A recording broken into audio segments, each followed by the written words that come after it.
welcome to this new video for my channel, The Mental Traveler. I'm Caro Herrera and today I'm going to be reviewing the authorized biography of Sir Peter Jackson. It's called Anything You Can Imagine, Peter Jackson and the Making of Middle-earth, and it was published in 2018. It was written by Ian Nathan, and as the title points out, it's mostly about Jackson's involvement with the making of the Lord of the Rings and the Hobbit trilogies. Before I begin though, let me just say that this will be a video with spoilers. And with this I mean that if you're not that big of a fan of behind the scenes stuff and you don't want to know anything about how the trilogies I just mentioned came about, then you should beware.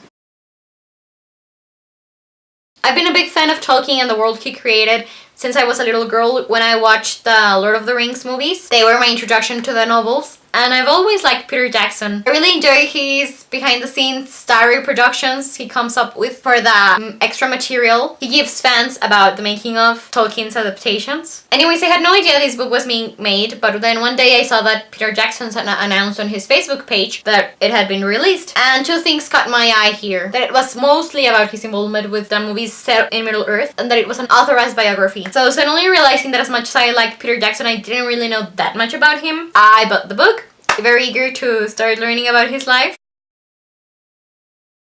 This biography starts by telling us how it was that Peter Jackson got involved in the movie-making business and how the Lord of the Rings movies came about along with the Hobbit trilogy. I read it in 3 days and it deals mostly with Lord of the Rings. Regarding the Hobbit, only a chapter and a half is dedicated to its conception, production, and reception. And as I said moments ago, I've watched the Lord of the Rings appendices countless of times, but I still learn tons of new stuff with this biography. And even some of the stuff I already knew, it's expanded here. And I want to give some examples to make it clearer for you to get what I mean. When I say I was surprised by something, I hadn't really thought about Peter Jackson's relationship with the novels before considering if he could direct them or not. I just imagined him as being this really big Tolkien fan because he was sort of like a geeky boy as a teenager. But the truth behind the story is different. And then when I say the biography expands on things I already knew, I was aware that Sean Bean, who plays Boromir, didn't like getting into helicopters, but I didn't know why, and now I do, and it's quite an epic story. But yeah, anyways, this book delivers what it promises, and it's allowed me to get a clear idea of who Peter Jackson really was as a director, a friend, a human being, and a passionate filmmaker and a fellow fan of Tolkien. Finally, the title is a reference to a line that pops up several times along the way, meaning that anything Peter Jackson could imagine for the movies, his team did their utmost to fulfill.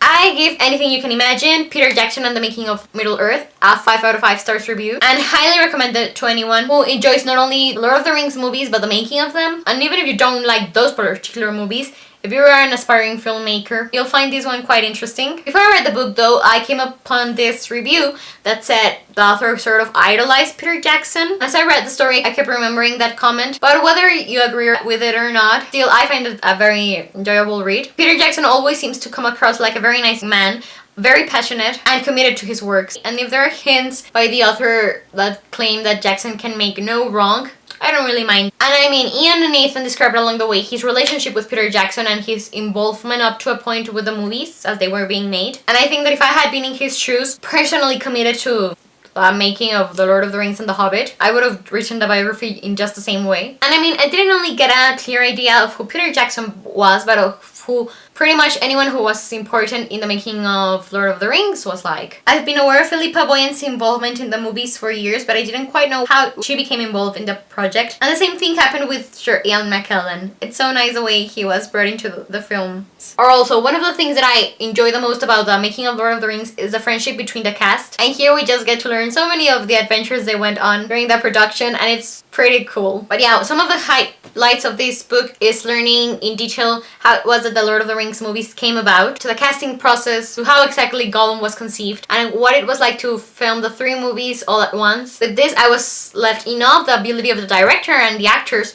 to shoot scenes from all 3 movies, for example, in one day. It made me think about how cool it is to be inside an actor's mind and getting to the mindset of a character at a certain point and then playing him way earlier, so you have to totally change your perspective and approach to it. It's fascinating. I also enjoyed that this biography was pretty updated. It mentions stuff like Pokemon Go when it talks about augmented reality, and it even shows a downfall of Harvey Weinstein because it describes Miramax's involvement with the making of the movies. And as I read the book, I was rewatching for the 100th time the making of the scenes, extra material, and when I finished them I rewatched Lord of the Rings. I just love watching watching those movies, but now I had all of these cool new stuff about how they were made to bear in mind as I saw it. For example, I just want to say that I like how it mentions this book things that are really close to my heart. For example, Gone with the Wind, both the novel and the movie. And then when it's talking about Guillermo del Toro's early involvement with the Hobbit movies, he was born in Guadalajara, and it's nice to see my hometown written in that book, along with places in Middle Earth. And I mean, it even mentions one of my favorite period dramas ever, Sense and Sensibility. And it also mentions fantasy stories that I'd never heard of that I now want to read. For example, the Earthsea series and the book Jonathan Strange and Mr. Norrell. And well, wrapping it all up, I just have two more things to say. The first one would be that if you read this biography, don't ignore the footnotes. And finally, I didn't think it was possible for me to be more anxious to finally see New Zealand one day than I already was before. But now I can't seriously wait to go on this pilgrimage to the shooting locations of one of my favorite stories ever. The books afterwards deals with the upcoming Amazon series, which will be a prequel to Lord of the Rings. And I'd like to also wrap up this video mentioning that show. I'm sort of skeptical about them because Peter Jackson's films are so recent and are so well branded in my memory that I'm not sure if I want to see another's idea of what Middle Earth is like right now. But I do agree with the author when he says that because of Game of Thrones, now there's this big craving for fantasy medieval type series out there. And while I think I would like them to adapt some stories from the Silmarillion, I would only enjoy this if it's done right. I don't want them changing Tolkien's world, making it unrecognizable by adding sex, even if that's what sells. But so far,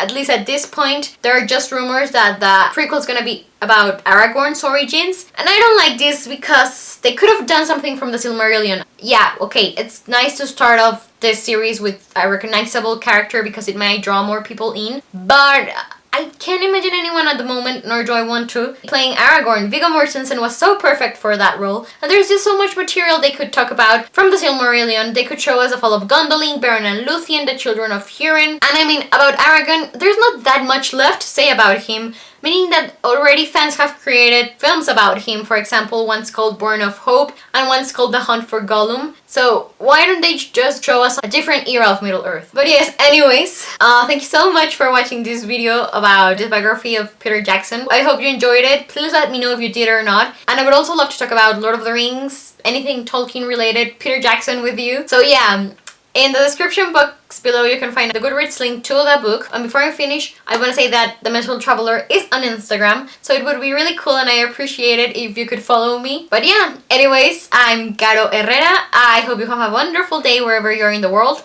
and I'll be seeing you soon. Goodbye!